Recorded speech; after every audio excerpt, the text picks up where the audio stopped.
Hello guys, today we are going to talk about a new chapter which is the chapter number 2, relation and function. So our second chapter is relation and function.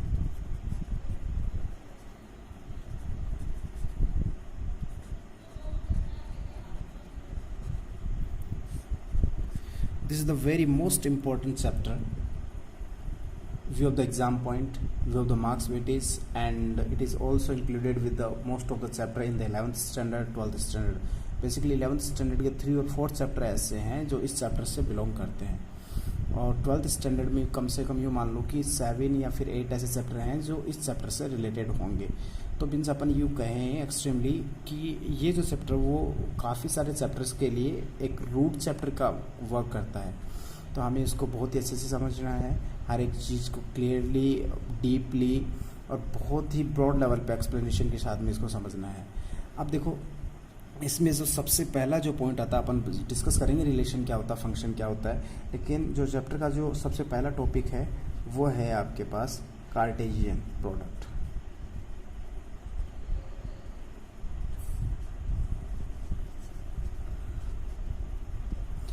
Basically Cartesian product होता क्या है? देखो, Cartesian ये जो word पढ़ा है इसका ये 2 डायमेंशन ज्योमेट्री के बेस पे हुआ है। आप देखो, ये जो कार्टेशियन प्रोडक्ट है, अब मैं एक छोटी सी आपको सजेशन देना चाहूँगा। यदि आपने ये चैप्टर स्टार्ट किया है तो इससे पहले आप चैप्टर नंबर 1 को थोड़ा सा उसको भी डिस्कस करें। भाई आपने पीछे के वीडियो में जाएं, एक बार चैप्टर नंबर 1 को रिवाइज करिए यदि आपने नहीं देखा है तो। अदरवाइज ये चैप्टर आपको थोड़ा सा मुश्किल हो जाएगा, क्योंकि ये चैप्टर, इसमें भी सेट्स की कुछ डेफिनेशंस। देखो, जैसे अपन कार्टेशियन प्रोडक्ट यूज़ कर रहे हैं तो सबसे पहले अपने पास एक कंटेंट आ जाएगा, ये कार्टेशियन प्रोडक्ट सेट्स का ही होगा। तो मीन्स कहने की बात ये हुई कि हमें सेट्स के बारे में नॉलेज होना कंपलसरी है। अब देखो, स्टार्ट करते हैं अपना टॉपिक। कार्टेशियन प्रोडक्ट क्या होता है? Cartesian product of sets. तो अपना वर्ड स्टार्ट होता है सेट से। अब मान लेते हैं अपने पास let A and B are any two non-empty set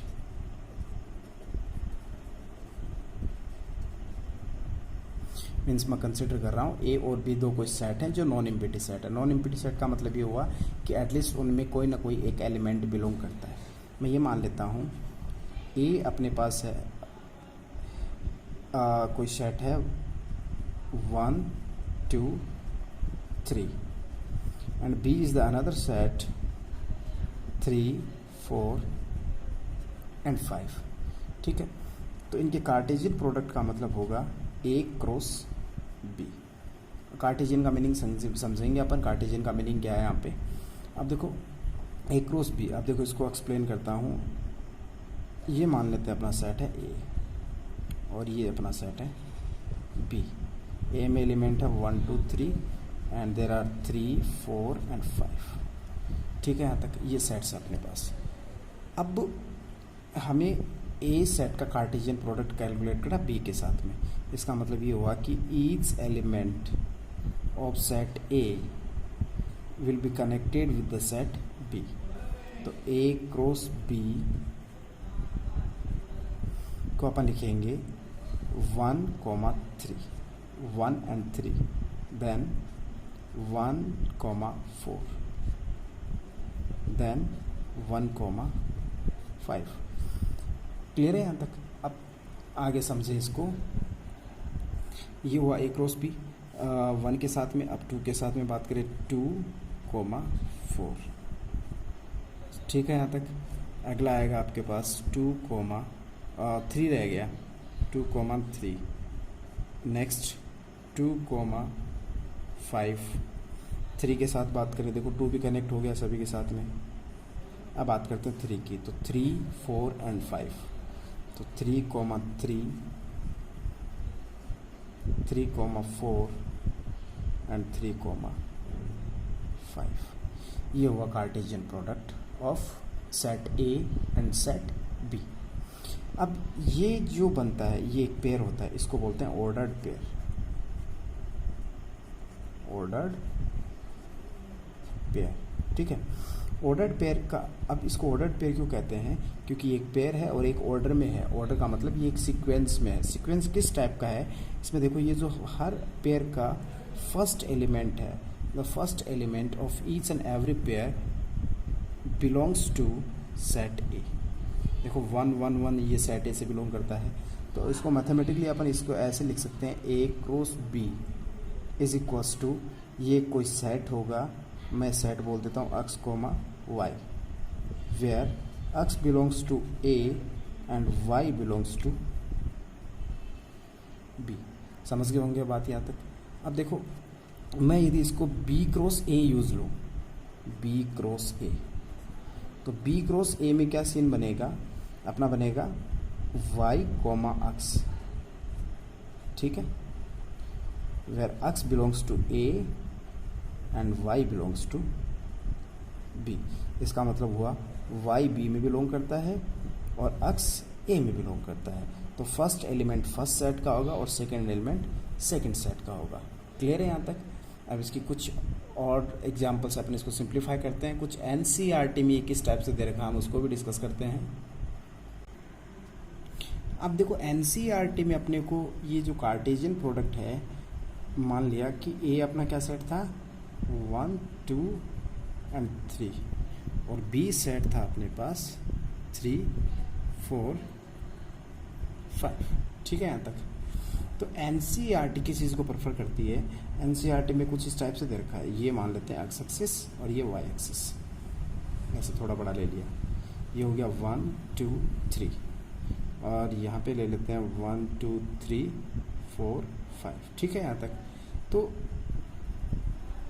ये मैं कुछ या थोड़ा आगे बड़ा बनाता हूँ, 1 2 एंड 3, 1 2 3 4 एंड 5, ठीक है। ये एक्स एक्सिस है, ये वाई एक्सिस है। तो ये मैं एब्सिस और ऑर्डिनेट ड्रॉ कर रहा हूँ, ये आपको पता होगा एब्सिस और ऑर्डिनेट्स क्या क्या होते हैं।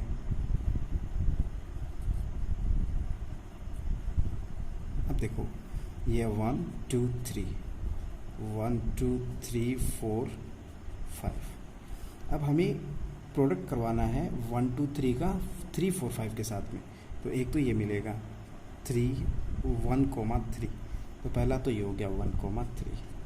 सेकेंड होगा जहाँ पे इनका इंटरसेक्शन पॉइंट है 1 4 1 4, अगला हो गया 1 5। सिमिलरली 2 के साथ में होगा 2 3 यहाँ से, नेक्स्ट होगा 2 4 वो यहाँ से, और यहाँ से होगा 2 5। समझ में आई बात यहाँ तक। अब यहाँ से देखो 3 के लिए 3 3, नेक्स्ट होगा 3 4 और 3 5, 3 4 एंड 3 5। तो ये क्या आपके पास आ गया, Cartesian product of set A and set B. ये एनसीईआरटी को प्रेफर करता है, सॉरी एनसीईआरटी इसको प्रेफर करता है, लेकिन एनसीईआरटी में इसको एक्स एक्सिस और वाई एक्सिस से कंसिडर नहीं किया हुआ। क्योंकि सेट में देखो अपने पास सेट ये भी हो सकता है ए बी, और बी कोई सेट लिया सी डी। अब ये क्या थी, ये यूनिट्स थी, इनके बीच में हमें गैप पता है, लेकिन ए और बी सी डी इनके बीच में क्या गैप है, कितने यूनिट का गैप है, तो हम इनको जस्टिफाई नहीं कर पाएंगे। मतलब कार्टेशियन, ये कार्टेशियन सिस्टम होता है और इनका प्रोडक्ट जो होता है इसको बोलते हैं कार्टेशियन प्रोडक्ट, ठीक है। तो कार्टेशियन सिस्टम में एक्स एक्सिस और वाई एक्सिस पे अपन किसी भी अल्फ़ाबेट, जैसे सेट्स क्या होता है, सेट्स कोई भी वेल डिफाइंड ऑब्जेक्ट का कलेक्शन होता है, तो वो अपने पास कोई भी डेफिनेशन अपन दे, जैसे कि set of all capitals of all states of India, अपन ये बोल सकते हैं। Sets of all the rivers बोल सकते हैं। तो रिवर को अपन एक्स एक्सिस पे कैसे डिनोट कर सकते हैं, इसलिए इनको हटा दो, फिर ये जो अंदर वाला जो ब्रिज बचेगा इसको एनसीईआरटी प्रेफर करती है। तो मैं जहाँ तक जानता हूँ इतना ज़्यादा बड़ा मैटर नहीं है, आप समझ गए होंगे। तो इसके लिए बहुत सारी बातें बताना कोई कंपलसरी नहीं होगा। बस कार्टेशियन प्रोडक्ट का सीधा सा मतलब ये होता है कि सेट ए के एलिमेंट सेट बी के एलिमेंट के साथ में कनेक्टेड हों, उनके साथ एक रिलेशन बनाएं और उस रिलेशन में यदि आप सेट ए को पहले ले रहे हो तो सेट ए के एलिमेंट सबसे पहले होंगे और फिर बाद में सेट बी का एलिमेंट होगा, और ये जो पेयर बनेगा इसको बोलते हैं ऑर्डर्ड पेयर। ठीक है यहाँ तक? चलिए अब अपने पास मैटर आता है। देखो ये क्या है, एक एलिमेंट है, ये भी एक एलिमेंट है, ये एक एलिमेंट है, ये भी एलिमेंट है। तो ये जो एलिमेंट्स हैं, वैसे तो पर्टिकुलरली इसकी बात करूं तो ये एक ऑर्डर्ड पेयर है, लेकिन ए क्रॉस बी के रेस्पेक्ट में ये इस ए क्रॉस बी ये भी अपने आप में एक सेट है, तो ये इस सेट के क्या होंगे, एलिमेंट्स होंगे। ठीक है, अब मैं बात करता हूँ। मान लो कि number of elements in set A is equals to, मैं पी बोल देता हूँ, और number of elements in set B is equals to Q बोल देता हूँ। तो number of elements in A cross B क्या होगा, मीन्स इनका जो कार्टेशियन प्रोडक्ट बना, जो नया सेट बना, उस सेट में टोटल कितने एलिमेंट्स होंगे, तो उसको मैं एन ए क्रॉस बी, ये होगा पी इंटू क्यू। जैसे मान लेते हैं ए में कितने एलिमेंट थे 3 और बी में कितने एलिमेंट थे 3, तो टोटल कितने बनेंगे 1 2 3 4 5 6 7 8 9, 3 इंटू 3। तो मीन्स यदि आपके पास n A is equals to 3 है और N B is equals to आपके पास 3 है, तो एन ए क्रॉस बी आपके पास होगा 3 into 3 is equals to 9।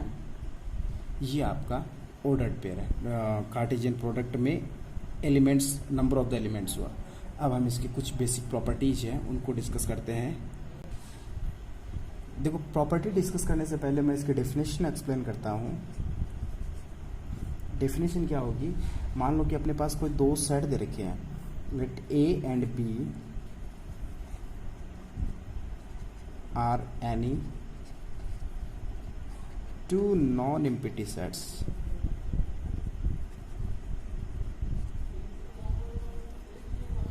then Cartesian product of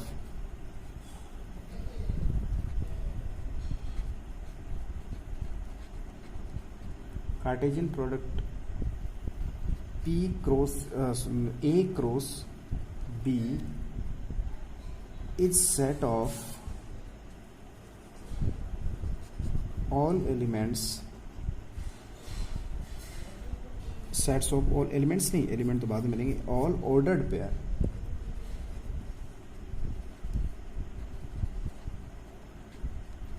of elements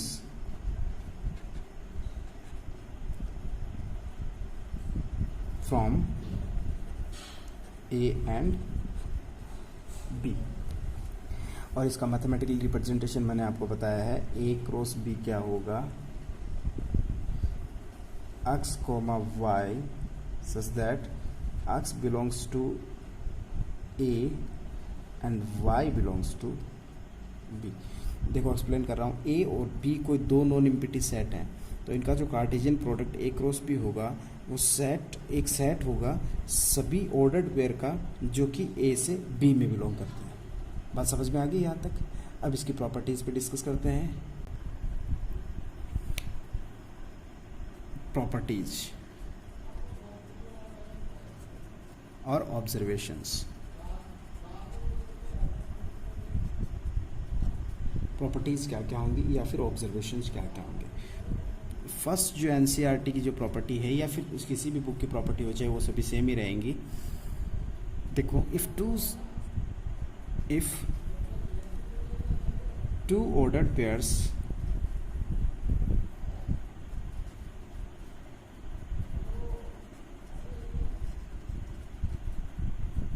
are equal, then the corresponding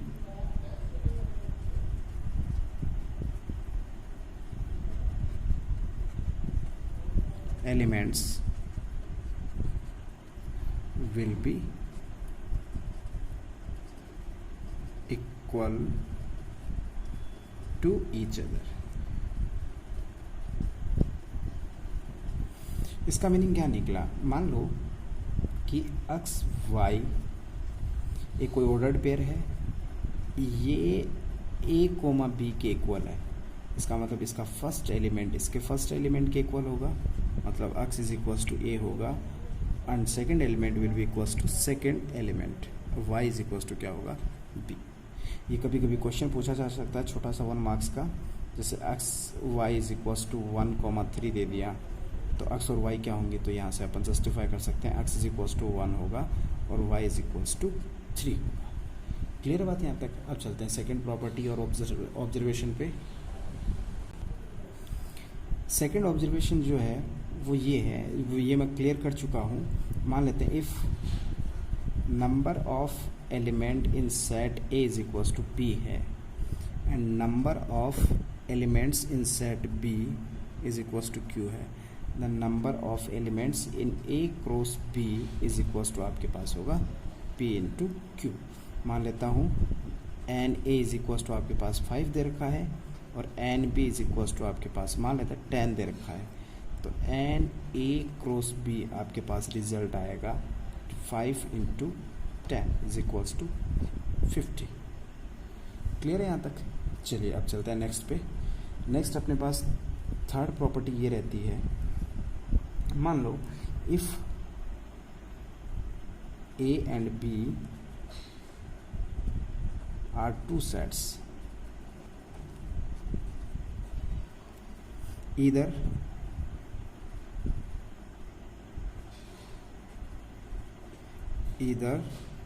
A or B is empty set, then A cross B क्या होगा। ध्यान दो, ए और बी कोई दो सेट हैं जिनमें या तो ए या फिर बी, दोनों में से कोई एक सेट एम्प्टी सेट है, दोनों भी हो सकते हैं लेकिन दोनों में कोई एक एम्प्टी सेट है, तो इनका कार्टेशियन प्रोडक्ट क्या होगा, 5 होगा। क्यों, मान लो कि मैंने ए कोई सेट लिया ए कोमा बी और बी मैंने कोई सेट लिया जो कि 5, तो ए तो ये हो गया ए कोमा बी और यहाँ पे 5 कुछ नहीं है, तो ये कनेक्ट किससे होगा, कनेक्ट होने के लिए इसके पास कोई एलिमेंट ही नहीं है, तो इसका मतलब वहाँ पे कोई ऑर्डर्ड पेयर नहीं बनेगा। ऑर्डर्ड पेयर नहीं बनेगा तो इसका क्रॉस प्रोडक्ट इसका कार्टेशियन प्रोडक्ट पॉसिबल नहीं होगा। बात समझ में आ गई। फोर्थ की बात करते हैं, A and B are two sets, either A और B is infinite set, then A cross B will be also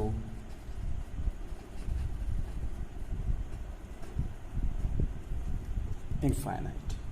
बात समझ में आ गई यहाँ तक। मीन्स ये कह सकते हैं अपन, इनफाइनाइट के लिए वैसे कोई सिंबल नहीं है सेट के करस्पॉन्ड, क्योंकि एम्प्टी के लिए तो 5 रख दिया, इनफाइनाइट के लिए सेट में कोई सिंबल नहीं है, तो मैंने इसको लैंग्वेज में ले लिया है। A and B are two sets, इधर ए और बी इज इनफाइनाइट सेट, मतलब इन दोनों में से कोई एक इनफाइनाइट सेट है, तो कितने कार्टेशियन कितने ऑर्डर्ड पेयर बनेंगे, वो इनफाइनाइट होंगे, तो एक क्रॉस बी भी आपका क्या होगा, इनफाइनाइट होगा। क्लियर बात है यहाँ तक।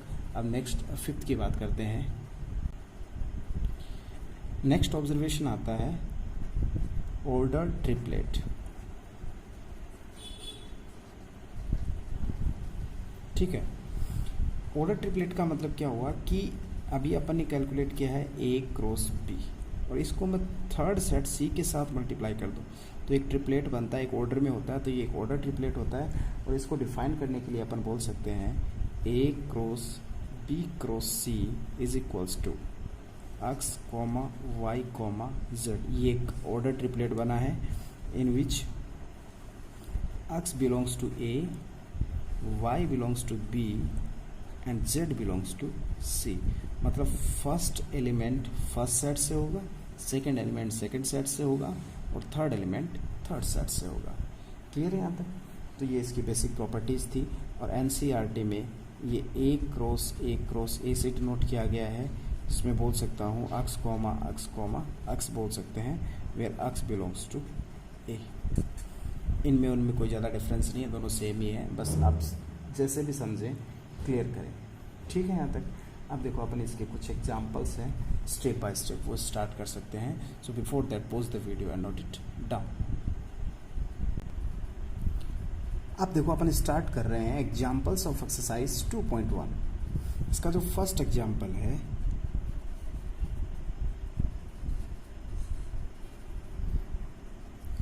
वो ये है कि कोई ऑर्डर्ड पेयर दे रखा x plus 1 comma y minus 2 is equals to 3 comma 1, then find x comma y। तो मैंने ये एक्सप्लेन किया था कि ordered pair two, if the two ordered pair are equal then their corresponding elements will be equal to each other. तो अपन यहाँ से समझ सकते हैं x plus 1 is equals to 3 होगा और यहाँ से x इज इक्वल्स टू क्या आएगा 2 आएगा, and y minus 2 is equals to होगा आपका 1, क्योंकि 1 यहाँ से implies that y is equals to क्या आएगा 3।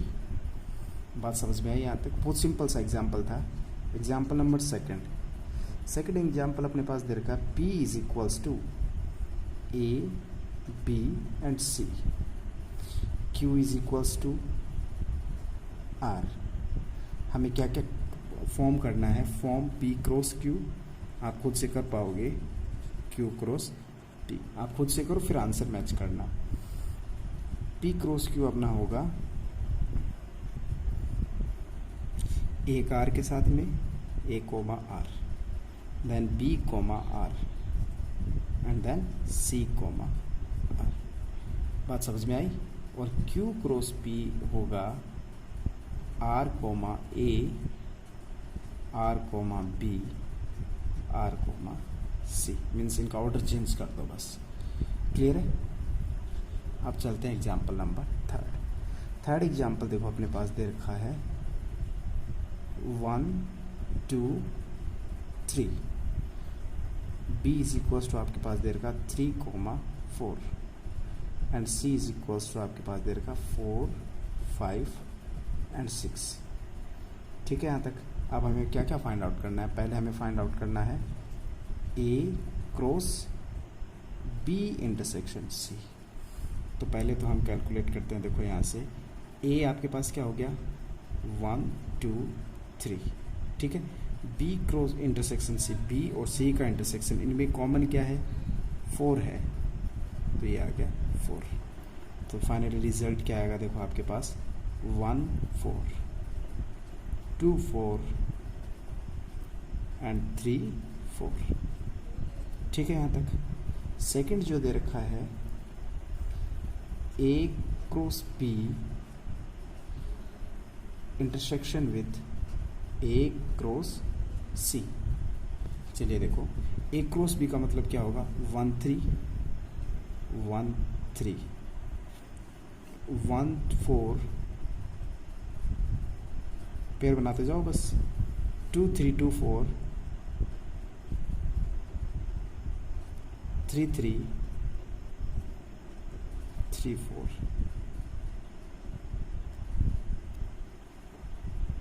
इंटरसेक्शन विथ, इसका जो इंटरसेक्शन है वो होगा, हमें करना है a क्रॉस c। ये काफ़ी बड़ा बनेगा 1 4 1 5 1 6 2 4 2 5 एंड 2 6, ये बना। अब इनमें कॉमन क्या क्या है?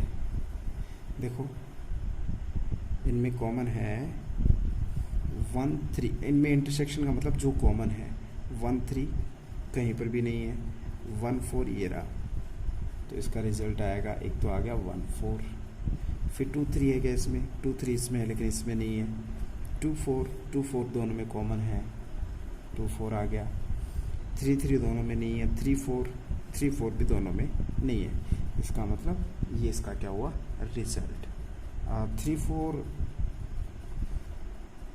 एक बार चेक करता हूँ, 3 4 होना चाहिए ना, 1 2 3 4 5 6 ही बने, एक और बच गया। देखो यहाँ से 3 4 3 5 एंड 3 6, इस टाइप से होगा। तो अब एक ये एलिमेंट बच जाता है इसका। देखो यहाँ से 3 4 और 3 4 3 4, ये इसका क्या हो गया रिजल्ट हुआ। अब इसमें टोटल 4 पार्ट है, remaining 2 part you will solve your self. अब मैं देखो स्टार्ट करता हूँ एग्जाम्पल नंबर 4। एग्जाम्पल नंबर 4 अपने पास है P is a set of element 1, 2। हमें एक सेट फॉर्म करना है P cross P cross P, ठीक है। तो पहले अपन कार्टेशियन प्रोडक्ट निकालते हैं P क्रॉस P। तो P क्रॉस P क्या होगा 1, 2, या फिर ऐसे समझते हैं ये हुआ 1, 2, ये हुआ 1, 2, P एंड P। तो 1, 1, 1, 2, तो 1, 1, 1, 2। अब इसके साथ में 2, 1 एंड 2, 2। बात समझ में आ गई यहाँ तक। अब हमें कैलकुलेट करना P cross P cross P। तो इसके लिए देखो ये हुआ अपना P cross P, 1, 1, 1, 2, 2, 1 and 2, 2। Second अपने पास है P जिसमें है सिर्फ 1, 2। तो ये इसके साथ में, इसके साथ में, ये इसके साथ में, ये इसके साथ में, फिर ये सारे के सारे सेकंड वाले के साथ में। तो इसको इसके साथ कनेक्ट करेंगे तो क्या क्या आएगा 1, 1, 1। क्लियर। इसको इसके साथ कनेक्ट करेंगे तो 1, 2, 1, यहाँ से 2, 1, 1। नेक्स्ट आएगा आपके पास 2, 2, 1, 2, 2, 1। नेक्स्ट आएगा अब 2 के साथ में कनेक्ट कर दो 1, 1, 2, मतलब 1 की जगह 2 अप्लाई कर दो 1, 2, 2, 2, 1, 2, 2, 2, 2। ये क्या बन गया आपका कार्टेशियन ट्रिपलेट। अब एक बात कहूँ मैं, if N P is equals to आपके पास A मान लेता हूँ, या A कोई सेट है, इसमें P एलिमेंट है, number of elements in set B is equals to Q है, and number of elements in set C is equals to R है। तो इसका फाइनली रिजल्ट, इसमें number of elements in A, B, C क्या आएगा, वो आएगा P, Q, R। ये इसकी एक कॉमन छोटी सी प्रॉपर्टी है, सेपरेटली इसको लर्न करने की कोशिश करना। अब देखो मैं नेक्स्ट एग्जाम्पल स्टार्ट करता हूँ, एग्जाम्पल नंबर 5। एग्जाम्पल नंबर 5 में हमें क्या दे रखा है, if R is the set of real number, R is set of real number, तो R क्रॉस R क्या होगा, R क्रॉस R वैसे तो बना नहीं सकते क्योंकि रियल नंबर इनफाइनाइट है और ये रियल नंबर भी क्या होगा इनफाइनाइट है। तो R क्रॉस R पॉसिबल लिखना पॉसिबल नहीं है, तो मैं इसके डेफिनेशन लिखता हूँ। तो कोई एक ऑर्डर्ड पेयर बनेंगे जिसमें x जो एलिमेंट होंगे वो R में बिलोंग करेंगे, y जो एलिमेंट होंगे वो भी R में बिलोंग करेंगे। तो यहाँ से x belongs to R and y belongs to R, और x और y दोनों इक्वल भी हो सकते हैं। फॉर एग्जाम्पल में लिखूँ तो 1.5 बिलोंग्स टू R है और 1.5, तो इसका एक ऑर्डर पेयर ये बन सकता है क्या, R cross R is equals to 1.5, 1.5। तो पॉसिबल है कि ये दोनों इक्वल भी हो सकते हैं और डिफरेंट भी हो सकते हैं, ठीक है यहाँ तक। और 1.5 बिलोंग्स टू R लिख सकते हैं अपन, ठीक है यहाँ तक। ये बन गया आपका फर्स्ट पार्ट। और सेकंड पार्ट हमें कैलकुलेट करना R क्रॉस R। इसके लिए जो डेफिनेशन होगी वो अपन लिख सकते हैं x, y, z, where x, y, z belongs to R। बहुत सिंपल सा फंडामेंटल है, आप समझ गए होंगे। अब करते हैं last question, question number 6। The given question is if A cross B is equals to P, Q, P, R, M, Q, M, R, then find A and B। तो A का मतलब वो होगा फर्स्ट एलिमेंट, तो यहाँ पे A का मतलब हुआ P, M, तो P, M, और B का मीनिंग होगा Q, R, therefore Q, R। ये आपके एग्जाम्पल कंप्लीट हुए हैं। अब अपन स्टार्ट करेंगे एक्सरसाइज 2.1, जिसको अपन कल नेक्स्ट वीडियो में स्टार्ट करेंगे। Okay student, I hope so you understood.